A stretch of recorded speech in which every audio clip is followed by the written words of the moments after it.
Olá, você está no canal Fé em Audiobook.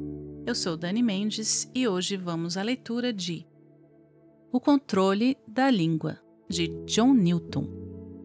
Talvez não exista teste mais simples ou evidência mais clara e infalível da realidade da operação da graça no coração humano do que o conteúdo geral da nossa linguagem, da nossa conversa. Isso porque o provérbio de Nosso Senhor se aplica com exatidão universal. A boca fala do que está cheio o coração. Com essa mesma finalidade, o apóstolo Tiago apresenta a todos que professam o Evangelho um critério perscrutador da sinceridade deles, quando diz: se alguém supõe ser religioso, deixando de refrear a língua, antes enganando o próprio coração, a sua religião é vã. Não devemos considerar essa passagem como uma palavra dura, uma vez que ela está na Bíblia, mas pelo fato de constar na Bíblia e fazer parte do critério pelo qual o caráter e o estado de todo homem no final serão julgados, há motivo para temer que essa seja uma palavra dura, afinal, para muitos que professam o nome de Cristo. Acredito que uns poucos pensamentos sobre esse importante assunto, o controle da língua, não serão jamais inoportunos. O que o apóstolo ordena não é a repressão do que temos no coração.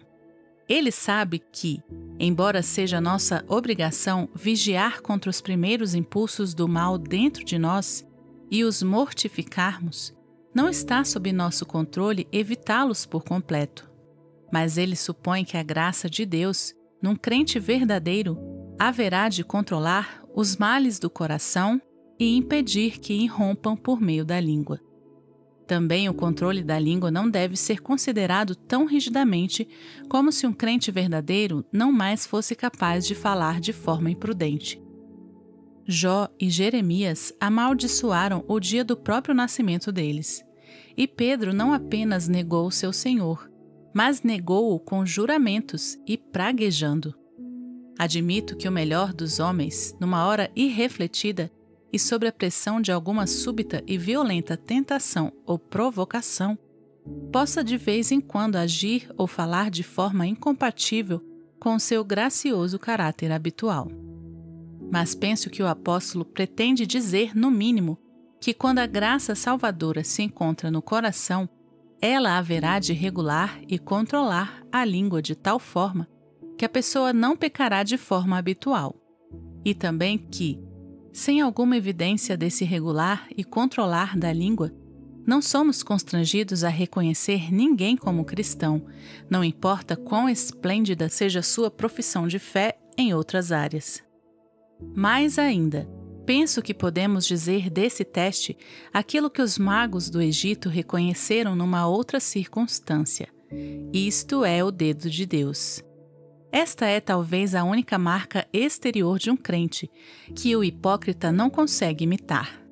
Em muitas coisas ele talvez possa parecer religioso, em algumas talvez ele pareça ultrapassar o cristão verdadeiro, mas, pelo fato de o coração dele não ter sido transformado, ele não consegue refrear a língua.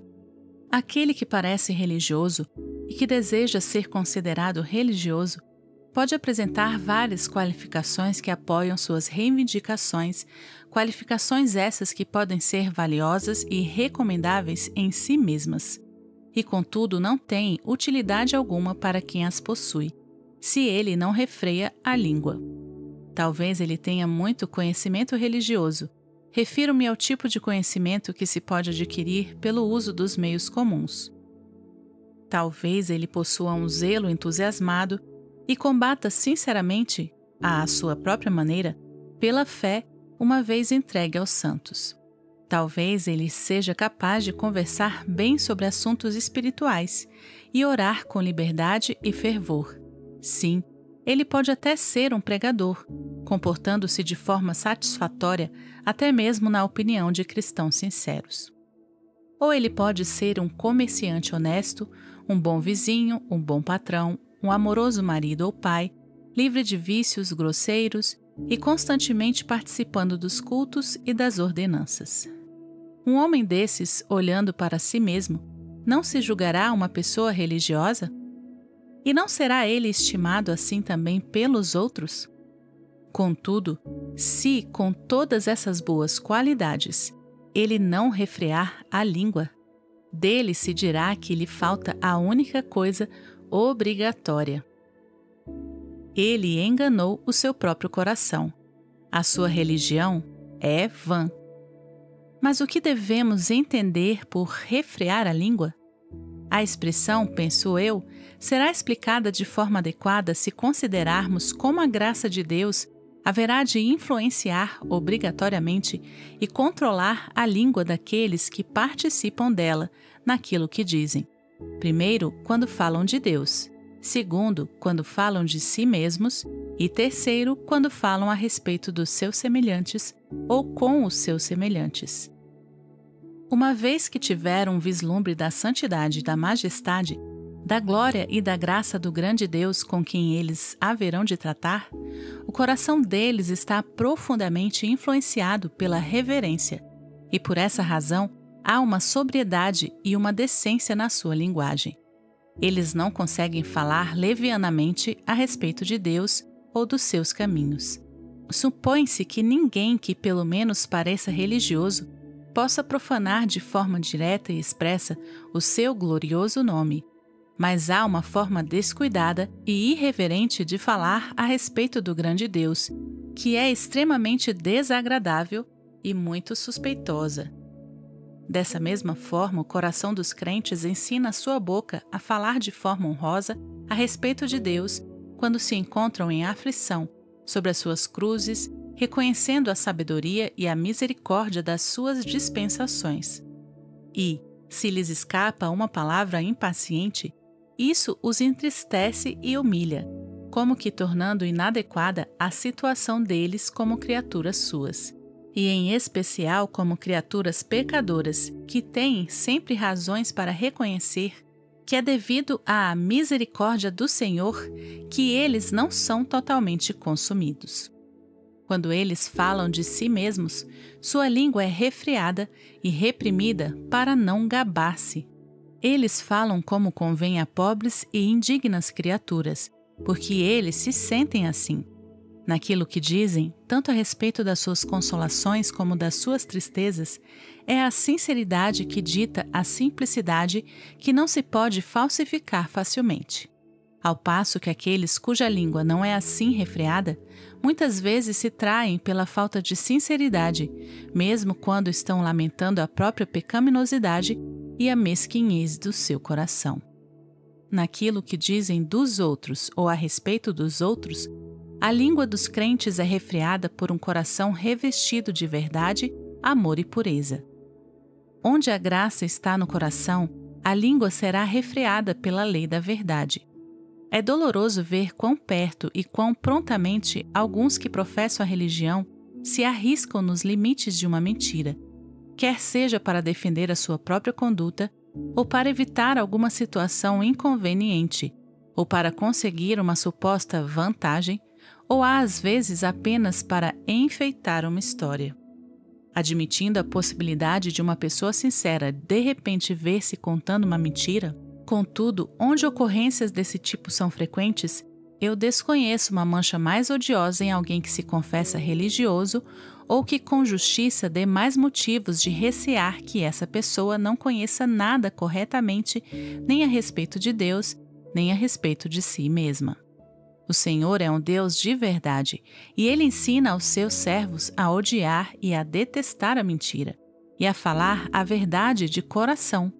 Posso acrescentar, igualmente, o assunto das promessas que se fazem, que, embora a lei do país em que moramos exija, em várias ocasiões, juramentos e contratos para assegurar que sejam cumpridos, a pessoa em cuja palavra sozinha, sem contrato ou juramento, não se pode confiar, dificilmente merece o nome de cristão.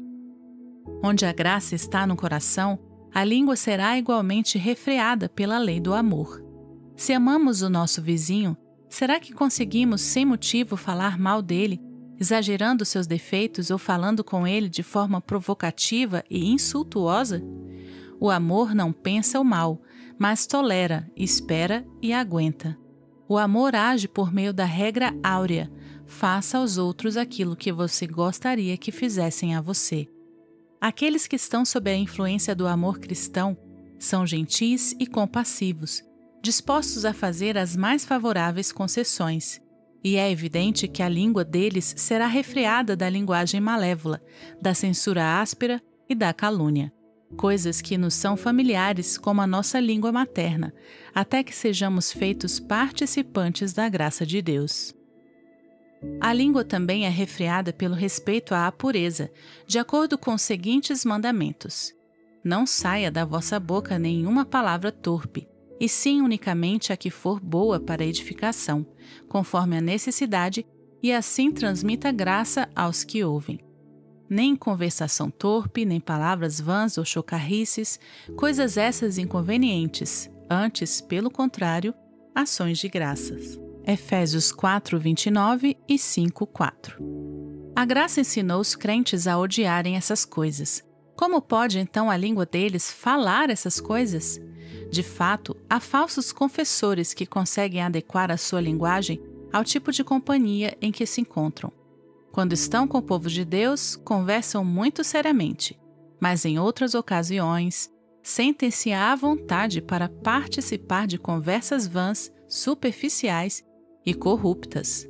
Mas essa mente dividida é por si mesma razão suficiente para desacreditar toda a sua pretensão de possuir um caráter piedoso.